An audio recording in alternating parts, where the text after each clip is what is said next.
Recombination करनी, ठीक है, बैक्टीरिया है। तो अगर मनुष्य के जीन को, ठीक है, मनुष्य के डीएनए को,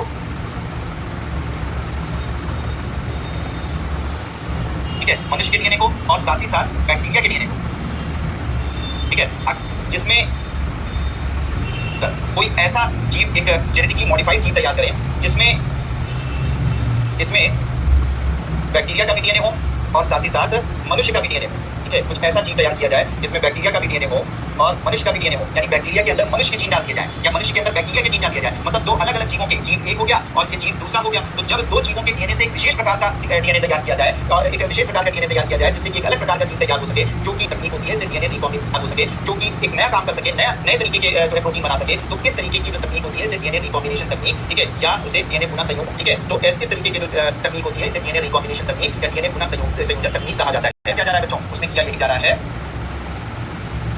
के शिकार होते हैं। तो डायबिटीज के शिकार जो लोग होते हैं, जिनको डायबिटीज हो जाती है, उनकी बॉडी में, जिनकी बॉडी में इंसुलिन हार्मोन नहीं बन पाता है, तो ये जो इंसुलिन हार्मोन बनाया जा रहा है बच्चों, जो आपने देखा होगा कि हमारे घरों में तो बड़े बूढ़े इंसुलिन के इंजेक्शन लेते हैं। तो आज मार्केट में जो इंसुलिन हार्मोन आ रहा है, जानते हो कौन पैदा कर रहा है? वो जीवाणु पैदा कर रहा है। कैसे जीवाणुओं के अंदर बनाया जा रहा है? जीवाणुओं के अंदर मनुष्य के जो इंसुलिन जीन है उन्हें डाल दिया गया है और फिर वो ऐसे जीवाणु तैयार हो गए हैं, जिन जीवाणुओं को तैयार किया गया है, जो जीवाणु इंसुलिन नाम के उस जीन की जो जीन के मनुष्य के अंदर, मनुष्य से लेकर उनके अंदर डाला गया है, उसकी मदद से वो जीवाणु इंसुलिन नाम का हार्मोन प्रोड्यूस कर रहे हैं। तो याद रखिएगा बच्चों, तो इस दुनिया में ऐसे जीवाणु बनाए जा चुके हैं, जेनेटिकली मॉडिफाइड या आनुवंशिक रूप से रूपांतरित ऐसे जीवाणु बनाए जा चुके हैं जो इंसुलिन हार्मोन प्रोड्यूस कर रहे हैं। इसके अलावा जो है इंसुलिन हार्मोन के साथ साथ जो है वो ग्रोथ हार्मोन, ठीक है, ग्रोथ हार्मोन, ठीक है। इसके अलावा वैक्सीन, बहुत सारी वैक्सीन, ठीक है। इसके अलावा बहुत सारे एंजाइम, हम मनचाहे उत्पाद, मनचाहे जैविक उत्पाद जो है उनसे उत्पन्न करा रहे हैं, जैसे कि इंसुलिन हार्मोन है, ग्रोथ हार्मोन है, वैक्सीन है, एंजाइम है, ठीक है। ये सब उत्पाद भारत बायोटेक की एक वैक्सीन बनाई गई है।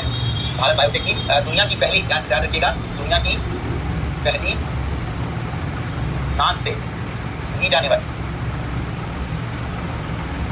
वाली कोरोना वैक्सीन भारत बायोटेक नाम की भारत की कंपनी ने, और इसको बनाया गया है उसी तकनीक की मदद से। हमने कोरोना वायरस के उसको तैयार किया है। तो दुनिया की पहली नाक से ली जाने वाली कोरोना वैक्सीन, जिसका नाम क्या है? इन्कोवैक। क्या नाम है बच्चों इस वैक्सीन का? इन्कोवैक।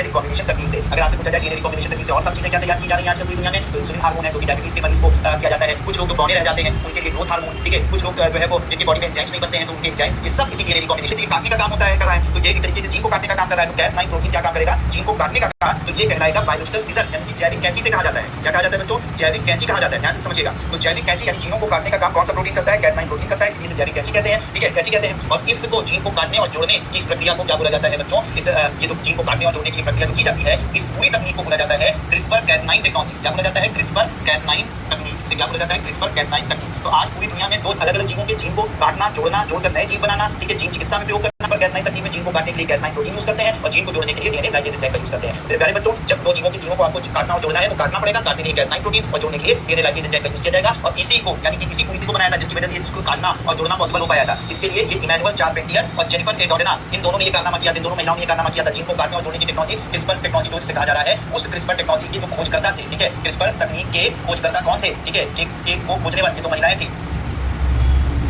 ठीक है। और किया गया था 2020 का। इसी कारनामे को करने कौन करता है? कौन बनवाता है? जीन बनवाता है। तो अगर किसी इंसान के शरीर के अंदर, मान लीजिए इंसान है, इसके इंसुलिन हार्मोन की जो जीन खराब हो जाएंगे तो इंसुलिन हार्मोन नहीं निकलेगा। इंसुलिन हार्मोन नहीं निकलेगा तो इसका ग्लूकोज जो है वो कम, ज्यादा नहीं, क्या कहते हैं, कम नहीं होगा, बल्कि मैंने क्या बताया कि हमारे शरीर में ग्लूकोज का जो लेवल होता है उसको कम करने का काम इंसुलिन हार्मोन करता है। तो अगर इंसुलिन हार्मोन नहीं निकलेगा या कम हो जाएगा तो ऐसी कंडीशन में ग्लूकोज का लेवल कम नहीं हो पाएगा, और ग्लूकोज का लेवल कम नहीं हो पाएगा तो ऐसी कंडीशन में क्या होगा कि ग्लूकोज का लेवल बॉडी में हाई होने लगेगा, तो उससे रोग हो जाएगा, डायबिटीज हो जाएगी। तो इसका मतलब ये है मेरे प्यारे बच्चों कि हमारी बॉडी में इंसुलिन हार्मोन की जो जीन है की खराबी की वजह से इंसुलिन हार्मोन सही ढंग से नहीं निकल पाता, ठीक है, यानी इंसुलिन सही ढंग से नहीं निकल पाता, और नहीं निकलने की वजह से बॉडी में ग्लूकोज का लेवल हाई हो जाता है, ठीक है। क्योंकि इंसुलिन हार्मोन का काम होता है ग्लूकोज के लेवल को कम करना, लेकिन इंसुलिन हार्मोन नहीं निकल पा रहा है तो ग्लूकोज का लेवल हाई हो जाएगा, इसी को डायबिटीज बोलते हैं, इसी को मधुमेह बोलते हैं, ठीक है। तो अब क्या किया जा रहा है आज के वक्त में, अगर किसी को ऐसी आनुवंशिक बीमारी हो रही है तो हम क्या कर रहे हैं बच्चों? हम लोग क्या कर रहे हैं, किसी दूसरे इंसान के, ठीक है, दूसरे इंसान के जो कि बिल्कुल स्वस्थ इंसान है, तो उस स्वस्थ इंसान के स्वस्थ जीन को, ठीक है, हम लोग क्या कर रहे हैं, उस स्वस्थ इंसान के स्वस्थ जीन को, ठीक है, मान लीजिए कि इसके अंदर इंसुलिन हार्मोन जीन सही नहीं है, तो ऐसी कंडीशन में हम लोग क्या कर रहे हैं, दूसरे इंसान के स्वस्थ जिसके शरीर में सही तरीके से इंसुलिन निकल रहा है, उस स्वस्थ इंसान के स्वस्थ जीन को लेकर हम इसके इस कोशिका में ट्रांसफर कर दे रहे हैं, ठीक है। इसको हम लोग क्या कर रहे हैं, यहाँ पे जो खराब जीन होते हैं ना, इसके खराब जीन को बाहर निकाल दिया जाएगा।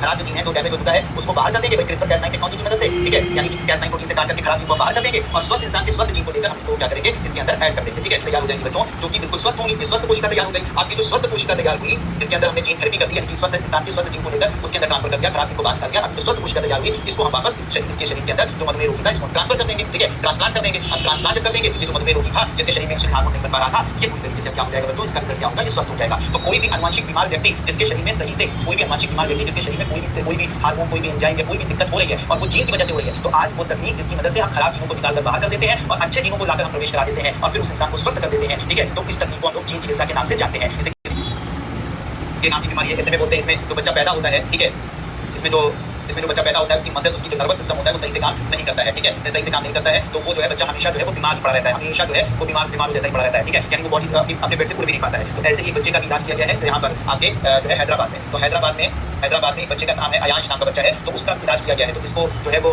एक विशेष प्रकार की चिकित्सा दी गई है कि इसको एसएमए था, यानी एसएमए मतलब स्पाइनल मस्कुलर एट्रोफी नाम की बीमारी थी। इसकी मसल्स यानी इसकी जो मांसपेशियां हैं उसका जो तंत्रिका तंत्र है वो सही ढंग से काम नहीं कर पाता है, जिसकी वजह से बच्चा पूरी जिंदगी भर पेट पर पड़ा रहता है और पेट पर पड़ी हो सकता है कि जीवन समाप्त हो जाता है या इसकी कम उम्र में ही मौत हो जाती है। लेकिन इस बच्चे को एक विशेष प्रकार की मतलब चिकित्सा दी गई जिसका नाम था जॉल्गेंसमा। तो एक विशेष प्रकार की चिकित्सा दी गई जिसका नाम क्या था बच्चों, जॉल्गेंसमा। ठीक है, तो ये हैदराबाद के बच्चे को दी गई। भारत में पहली बार इस बीमारी जो है वो इस चिकित्सा किसी बच्चे को दी गई और पूरी तरह से स्वस्थ हो गया। तो इसको बीमारी कौन सी थी बच्चों, इसको बीमारी थी स्पाइनल मस्कुलर एट्रोफी नाम की बीमारी थी। ठीक है, जिसमें मसल्स और उसकी जो नर्वस सिस्टम होता है सही ढंग से काम नहीं करता और ऐसे बच्चे पूरी जिंदगी भर पेट पर पड़े रहते हैं और उनकी मौत हो जाती है। तो ऐसे बच्चे की जान बचाने के लिए पहली बार जो है भारत में जो है वो जॉल्गेंसमा नाम की चिकित्सा दी गई, जो काफी चर्चा में इस बात में रहा था कि सबसे महंगी चिकित्सा मानी गई। अच्छा, जीन चिकित्सा का मामला यह है कि बीमारियों को तो सही कर देती है लेकिन कॉस्ट भी बहुत ज्यादा है। इस जीन चिकित्सा जिसका नाम जॉल्गेंसमा था, इस जीन चिकित्सा को जब इस बच्चे को दिया गया तो इसकी जो चिकित्सा की कीमत आई है वो 16 करोड़ रुपए आई है। ठीक है, 16 करोड़ रुपए इसकी कीमत आई है। तो ये सबसे महंगी चिकित्सा भी दुनिया की मानी गई, पूरी दुनिया की सबसे महंगी चिकित्सा इसे माना गया। ठीक है, तो ये बात याद रखिएगा। तो बच्चे को तो मतलब यहाँ पर स्पाइनल मस्कुलर एट्रोफी के लिए ये चिकित्सा दी गई है। इसके अलावा जो है वो अभी जो है वो बहुत सारे कैंसर है। ठीक है, अभी चर्चा में है कार्टी सेल जीन की चिकित्सा, ब्लड कैंसर के मरीजों को दी जा रही है। ठीक है, तो spinal muscular atrophy blood cancer के लिए कार्टी सेल जीन चिकित्सा दी गई है। इसके अलावा अगर बात की जाए तो आजकल रेटाइनल डिसीज यानी कि